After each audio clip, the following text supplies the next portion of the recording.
Dharmasthala case ಸಾಕಷ್ಟು ಸದ್ದು ಮಾಡುತ್ತಿರುವಂತಹ ಸಂದರ್ಭದಲ್ಲೇ ಇದೀಗ ಮತ್ತೊಂದು ಪ್ರಕರಣ ಬೆಳಕಿಗೆ ಬಂದಿದೆ. ಧರ್ಮಸ್ಥಳದ ಹತ್ತಿರದಲ್ಲೇ ಬೆಳಾಲು ಗ್ರಾಮದ ಕೊಕ್ಕೊಟ್ಟುವಿನ ವೀಣಾ ಅನ್ನುವ 19 ವರ್ಷದ ಯುವತಿ ಅನುಮಾನಾಸ್ಪದವಾಗಿ ಸಾವು ಕಂಡಿರುವ ಘಟನೆ ನಡೆದಿದೆ. ಕಳೆದ ಜುಲೈ 11ರಂದು ವೀಣಾಳ ಮೃತದೇಹ ಮನೆಯ ಪಕ್ಕದ ಕೆರೆಯಲ್ಲಿ ತೇಲಾಡುವ ಸ್ಥಿತಿಯಲ್ಲಿ ಪತ್ತೆಯಾಗಿದೆ. ಘಟನಾ ಸ್ಥಳಕ್ಕೆ ಭೇಟಿ ನೀಡಿದಂತಹ ಧರ್ಮಸ್ಥಳ ಠಾಣಾ ಪೊಲೀಸರು ಪರಿಶೀಲನೆ ನಡೆಸಿ ಪ್ರಕರಣವನ್ನು ದಾಖಲಿಸಿಕೊಂಡಿದ್ದಾರೆ. ವೀಣಾ ಅವರು ಕಳೆದ ಮೇ 10ರಂದು ನಾಪತ್ತೆಯಾಗಿದ್ರು. ಈ ಬಗ್ಗೆ ಕೇಸ್ ದಾಖಲಿಸಿಕೊಂಡಿದ್ದ ಪೊಲೀಸರು ಆಕೆಯ ಪತ್ತೆಗಾಗಿ ಪ್ರಕಟಣೆಯನ್ನು ಹೊರಡಿಸಿದ್ರು. ಅದಾದ ಕೆಲವೇ ದಿನಗಳಲ್ಲಿ ಆಕೆ ಪತ್ತೆಯಾಗಿದ್ರು. ಈಗ ವೀಣಾ ಅವರ ಶವ ಕೆರೆಯಲ್ಲಿ ಪತ್ತೆಯಾಗಿದ್ದು ಆತ್ಮಹತ್ಯೆ ಮಾಡಿಕೊಂಡಿರಬೇಕು ಅಂತ ಶಂಕಿಸಲಾಗಿದೆ.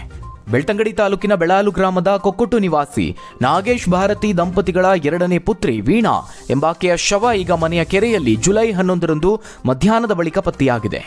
ನಾಗೇಶ್ ಭಾರತಿ ದಂಪತಿಯ 4 ಜನ ಮಕ್ಕಳಲ್ಲಿ ವೀಣಾ 2ನೇ ಪುತ್ರಿಯಾಗಿದ್ದು, ಆಕೆಗೆ ಮಾನಸಿಕ ಕಾಯಿಲೆ ಇದ್ದು ಆಕೆಗೆ ಪುತ್ತೂರಿನ ಆಸ್ಪತ್ರೆಯ ವೈದ್ಯರಿಂದ ಚಿಕಿತ್ಸೆ ನೀಡಲಾಗ್ತಾ ಇತ್ತು. ವೀಣಾಗೆ 1.5 ತಿಂಗಳ ಮಗು ಇದ್ದು, ಆಕೆಯ ಅನಾರೋಗ್ಯದ ಕಾರಣದಿಂದ ಮಗುವನ್ನ ಸುಬ್ರಹ್ಮಣ್ಯ ಸಂಬಂಧಿಗಳ ಮನೆಯಲ್ಲಿ ಬಿಡಲಾಗಿತ್ತು ಅಂತ ಮನೆಯವರು ತಿಳಿಸಿದ್ದಾರೆ. ಎಂದಿನಂತೆ ಮನೆಯಲ್ಲಿದ್ದ ಹುಡುಗಿಯೇ ನಾಪತ್ತೆಯಾಗಿದ್ಲು. ಆ ಬಗ್ಗೆ ನಾಗೇಶ್ ದೂರು ನೀಡೋದಕ್ಕೆ ಧರ್ಮಸ್ಥಳ ಪೊಲೀಸ್ ಠಾಣೆಗೆ ಹೋಗಿದ್ರು.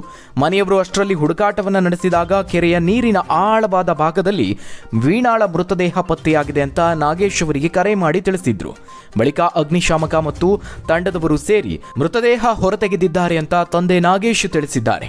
ಕೆರೆಯ ಆಳದಲ್ಲಿ ವೀಣಾಳ ಮೃತದೇಹ ಇರುವುದು ಗೊತ್ತಾಗಿದ್ದು ಹೇಗೆ ಅನ್ನೋದು ಈಗ ಪೊಲೀಸರಿಗೆ ಅನುಮಾನ ವ್ಯಕ್ತವಾಗಿದೆ.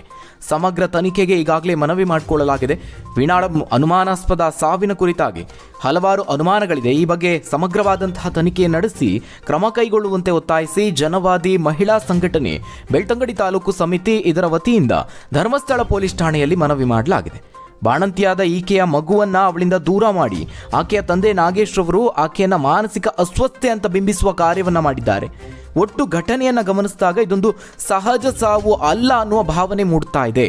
ಆದ್ದರಿಂದ ಯುವತಿಯ ಅಸಹಜ ಸಾವಿನ ಬಗ್ಗೆ ಸೂಕ್ತ ತನಿಖೆಯನ್ನ ನಡೆಸಿ ಸತ್ಯಾಂಶ ಹೊರಬರುವಂತೆ ಮಾಡಿ ಆಕೆಯ ಸಾವಿಗೆ ಕಾರಣವಾದ ಅಪರಾಧಿಗಳಿಗೆ ಕಠಿಣ ಶಿಕ್ಷೆ ನೀಡಬೇಕು ಅಂತ ಮನವಿಯಲ್ಲಿ ಒತ್ತಾಯಿಸಲಾಗಿದೆ.